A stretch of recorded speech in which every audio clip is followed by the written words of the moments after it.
The Lord be with you.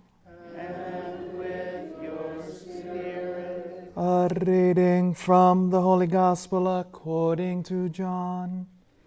Glory to you, O Lord.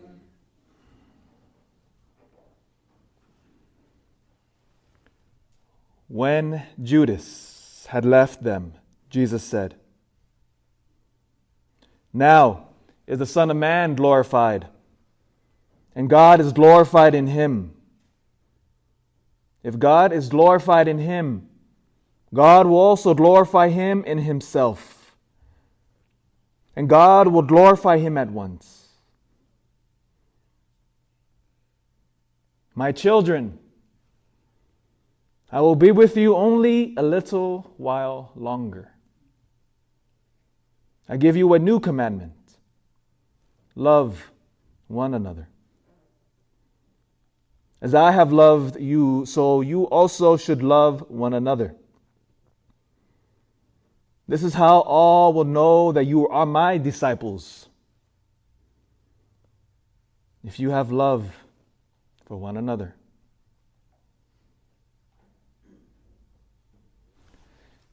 The Gospel of the Lord. Praise to you, Lord Jesus Christ.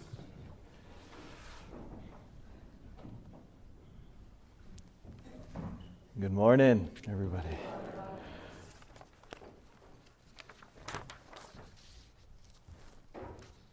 Some of you may have gotten a text message from me this past week. I did a little informal survey. I sent out this awkward question to many of you. I asked in this text message, I said, if God could grant your deepest prayer, what would that be? It's an awkward question if you think about it, because who talks like that? If God could answer your deepest prayer, what would that be? And the reason why I phrased it like that, it's a very broad question. And I didn't say if God were to grant your deepest wish. I didn't say wish.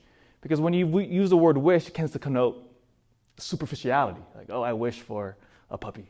Right? I wish for a better job. I wish for a nicer house. When we use the word wish, it tends to be very materialistic, self-serving. But I said, no.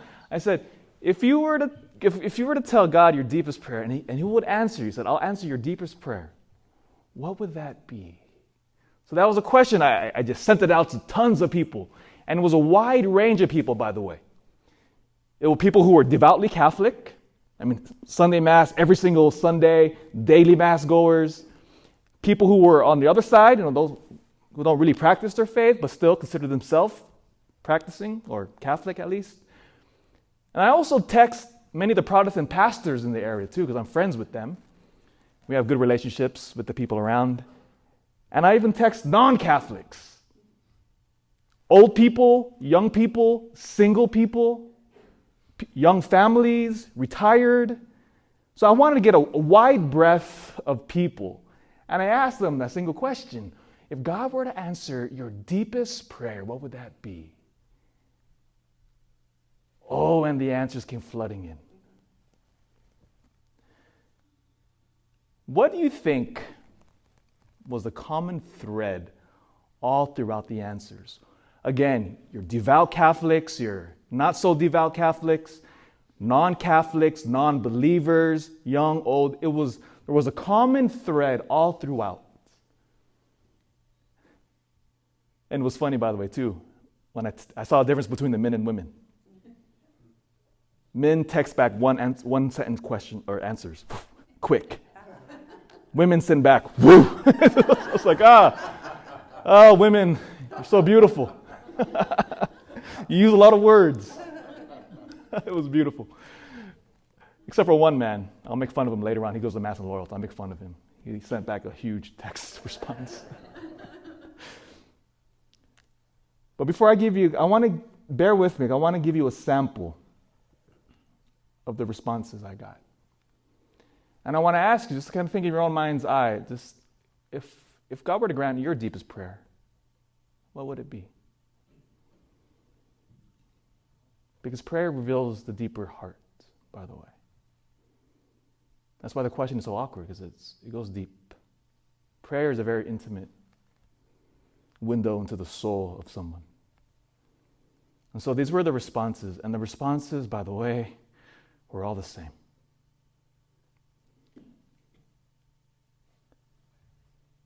Father, my answer isn't anything super special or complex. I pray every day for God to give me patience and to be a more selfless mother.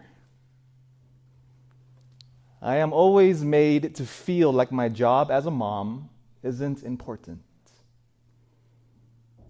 I personally find my journey as a stay-at-home mom very fulfilling and very, very difficult. Because again, the world was telling her, you're not doing anything special.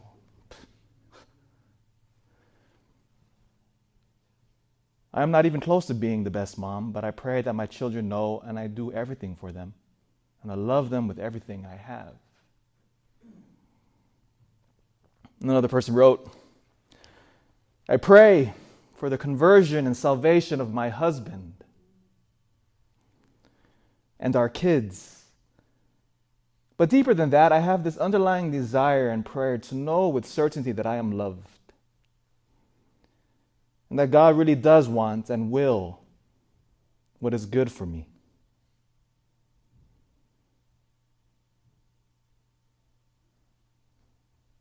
Another gentleman responded, I pray that I would spend eternity with God and with my family. Another of our parishioners responded, I pray that I may be reconciled with my wife.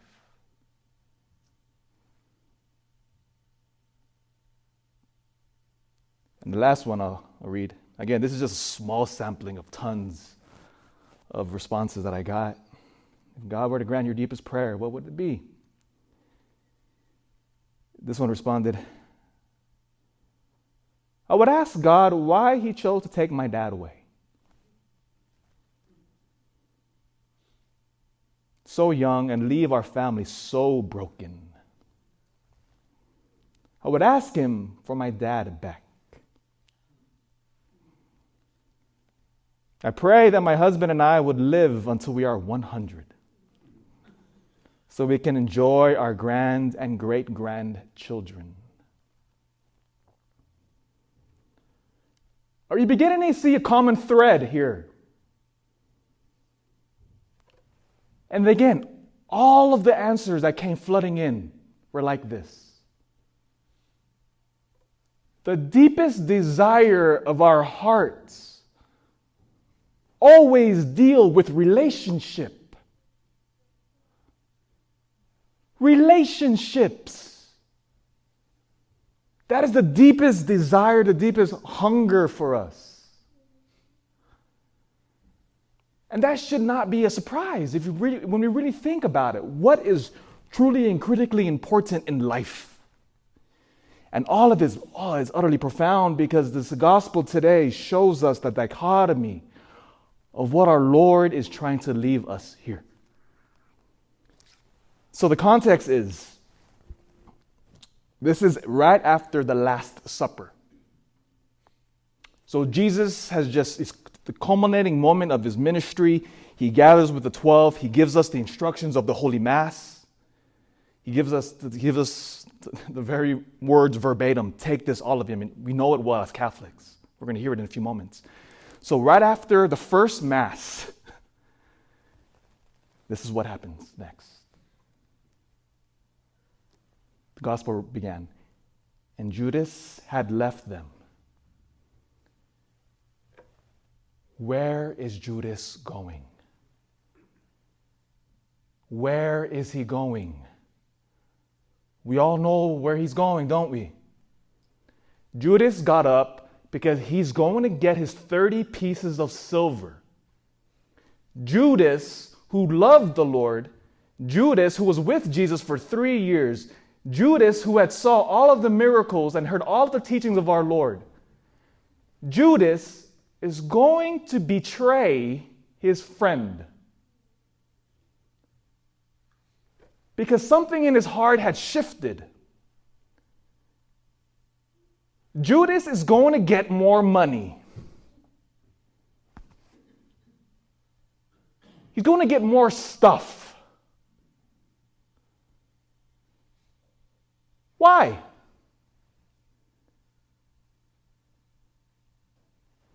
And then notice now the direct line. So Judas gets up and leaves the Mass. He's the first one to leave Mass early, by the way. He leaves and he goes to get his 30 pieces of silver. And then notice the next line of our Lord. He says, now the Son of Man is glorified and God is glorified in him. That's a strange. What are you talking about, Jesus? Because our Lord knows that Judas is going to go and betray him for money. And then now our Lord says, as Judas goes to betray me, in a few hours, I will be arrested and I will be tortured and I will die the most horrific death that humanity has ever seen. And then to that, our Lord says, now I'm glorified. Do you see the complete opposite of what's happening here? Judas is going to, because he's thinking that I will glorify myself. Because what is the temptation for us as human beings? If I want to be somebody, if I want to be amazing, in judgment of the eyes of the world, what do I have to do? I got to think of myself all the time. I got to put my desires first. And how does that work out all the time? Again, this is nothing new you're going to hear. Is that if I have more money than you, I'm better than you. If my house is bigger than you, then I'm better than you. If my car is nicer, then what? I'm better. This constant rat race that we're told means glorifying oneself. And how we all fall into that trap. And notice now our Lord, now knowing this is about to happen, he says, now I am glorified, because what's going to happen is, now he says this is a beautiful line, and it's a very intimate line. He says, my children, I will be with you only a little while longer. Because again, he's going to die within a day. One thing I want you to remember is that I want you to love one another. Again, do not make this merely a superficial or a simple emotional thing. Remember, as Christians, what love is to lay down your life. Meaning, your desires, my ego must die. If we truly want to be glorified, I must cease to live for myself. As I have loved you, so you also should love one another. This will determine your discipleship. Love one another. When they asked Jesus, they asked him, Lord, what is the greatest commandment?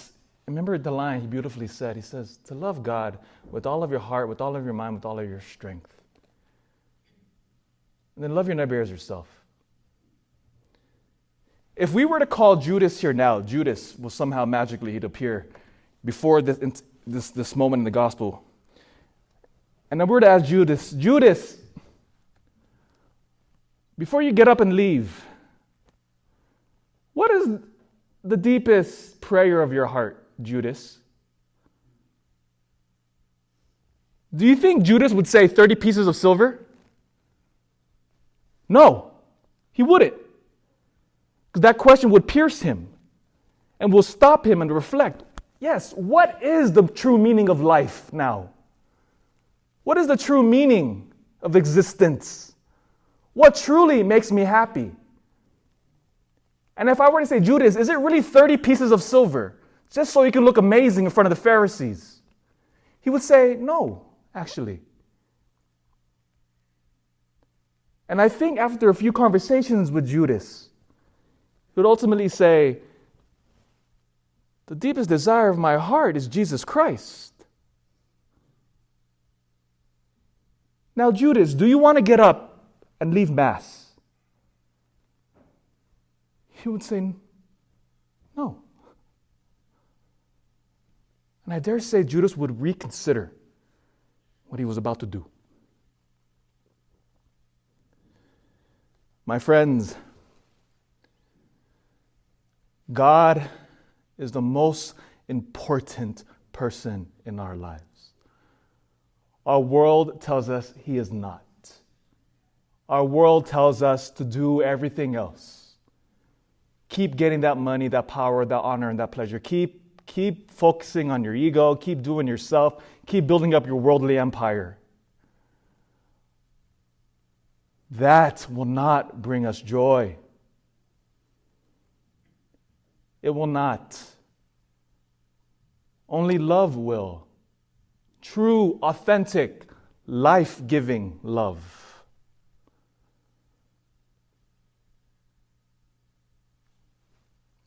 Notice what happened to Judas next.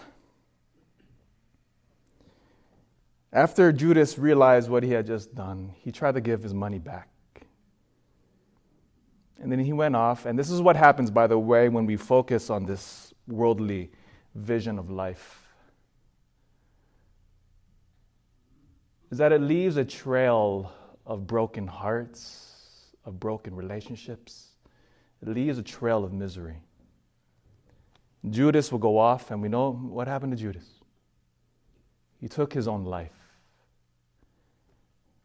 Because the pain of what he just did, it ate at him.